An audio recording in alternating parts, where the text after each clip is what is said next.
teman-teman, kembali lagi di channel YouTube saya. Dan di video kali ini saya akan menjelaskan isi dari materi bab 12 dan bab 13. Pada bab 12 yaitu tentang sistem informasi radiologi dan isi dari materi bab 13 yaitu tentang pengembangan terbaru dalam sistem informasi kesehatan. Dan di sini saya menggunakan dua buah jurnal. Untuk jurnal yang pertama dari Daniel Hulmansyah, Marido Bisra, dan Yoshandi tahun 2024. Dan untuk jurnal yang kedua dari Jurnal Informatika, Teknologi, dan Sains, Ibrahim Ahmad Asegaf, Muhammad Taufik Sastra, dan lainnya tahun 2024. Langsung saja tanpa berlama-lama kita masuk ke pembahasan materi.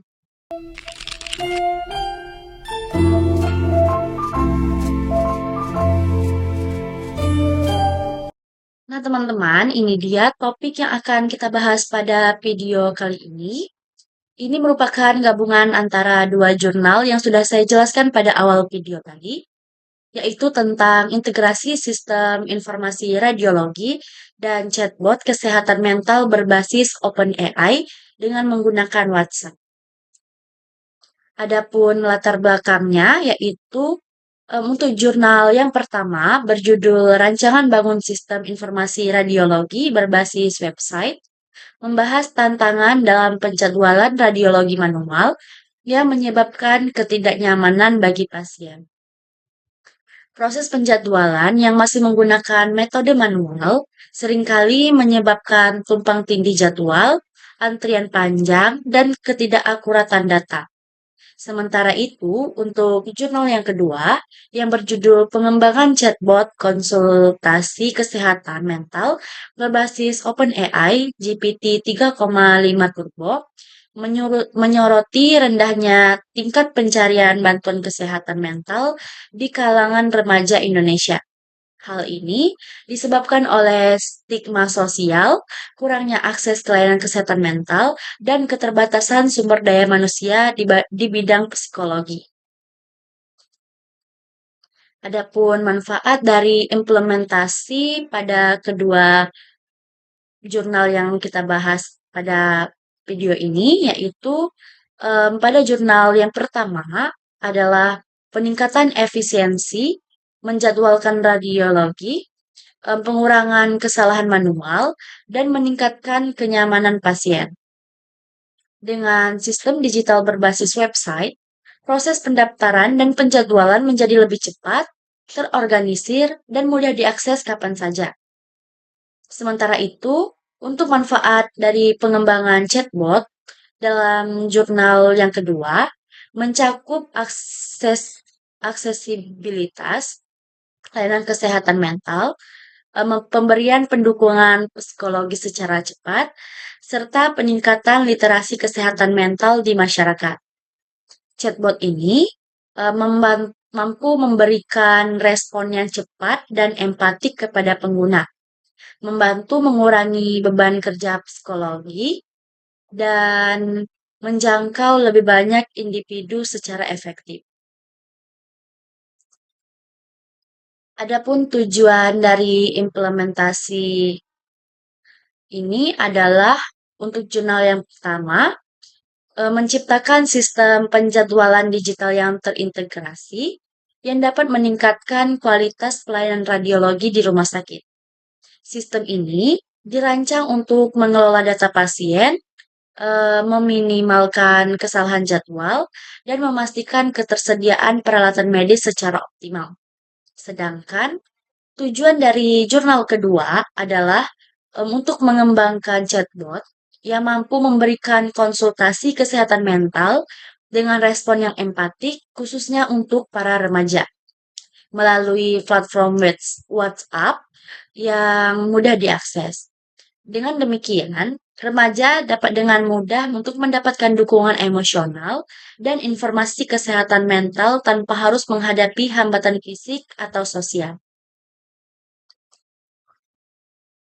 Adapun kelebihan dan kekurangan dalam penggunaan aplikasi ini, yaitu untuk kelebihan sistem informasi radiologi adalah efisiensi waktu dan akurasi data tinggi, serta kemudahan integrasi dengan sistem lain di rumah sakit. Selain itu, sistem ini juga membantu untuk mengurangi beban administrasi manual. Sedangkan kekurangannya meliputi biaya awal yang tinggi, kebutuhan pelatihan staf, serta resiko ketergantungan pada infrastruktur teknologi. Sedangkan chatbot kesehatan mental unggul dalam aksesibilitas, interaksi real-time, dan skalabilitas untuk menjangkau banyak pengguna. Namun, terbatas dalam menangani kasus kompleks, bergantung pada stabilitas jaringan, dan kurang mampu menggantikan interaksi tatap muka untuk kasus tertentu. Adapun beberapa tantangan dan permasalahan yang dihadapi dalam proses implementasi, yaitu em, meliputi resistensi pengguna terhadap perubahan, kebutuhan penyesuaian dengan sistem yang sudah ada, serta integrasi data yang kompleks antara berbagai unit di rumah sakit. Permasalahan teknis juga sering muncul terkait keamanan data medis pasien. Untuk chatbot kesehatan mental, tantangan utamanya adalah menjaga privasi data pengguna, memastikan keandalan respon chatbot, serta validasi medis untuk menjaga akurasi informasi yang diberikan. Permasalahan lain termasuk ketidakpercayaan pengguna terhadap chatbot untuk masalah kesehatan yang sensitif. Adapun solusi untuk penyelesaian masalah tersebut yaitu untuk jurnal yang pertama dilakukan melalui pelatihan staf untuk meningkatkan pemahaman mereka tentang sistem baru, uji coba sistem secara bertahap untuk mengidentifikasi dan memperbaiki kelemahan, serta evaluasi keberlanjutan untuk memastikan sistem berjalan sesuai kebutuhan. Dan selain itu, dilakukan peningkatan keamanan data untuk melindungi informasi pasien. Sedangkan pada jurnal yang kedua, dibutuhkan kolaborasi dengan psikolog menjadi kunci untuk memastikan kualitas respon chatbot, disertai dengan pengujian berkala untuk meningkatkan akurasi dan empati dalam respon. Peningkatan keamanan data juga dilakukan untuk melindungi privasi penggunaan chatbot. Adapun hasil yang diperoleh beserta dengan pembahasannya, yaitu dari jurnal pertama menunjukkan bahwa sistem penjadwalan radiologi berbasis website berhasil meningkatkan efisiensi layanan, mengurangi waktu tunggu pasien, dan menurunkan tingkat keluhan. Penggunaan sistem ini membuat alur kerja menjadi lebih terstruktur dan mengurangi resiko kesalahan manusia. Dan untuk jurnal yang kedua, chatbot yang dikembangkan terbukti efektif dalam memberikan dukungan kesehatan mental dengan respon positif dari pengguna yang merasa terbantu dalam menghadapi masalah psikologis mereka. Chatbot juga membantu memberikan informasi yang relevan dan dukungan emosional secara cepat, meskipun masih memerlukan pengembangan lebih lanjut untuk menangani kasus yang lebih kompleks. Terdapat hubungan antara kedua jurnal tersebut, yaitu terletak pada fokus keduanya terhadap peningkatan layanan kesehatan melalui pemanfaatan teknologi digital. Keduanya menggunakan pendekatan sistematis dalam pengembangan solusi berbasis teknologi.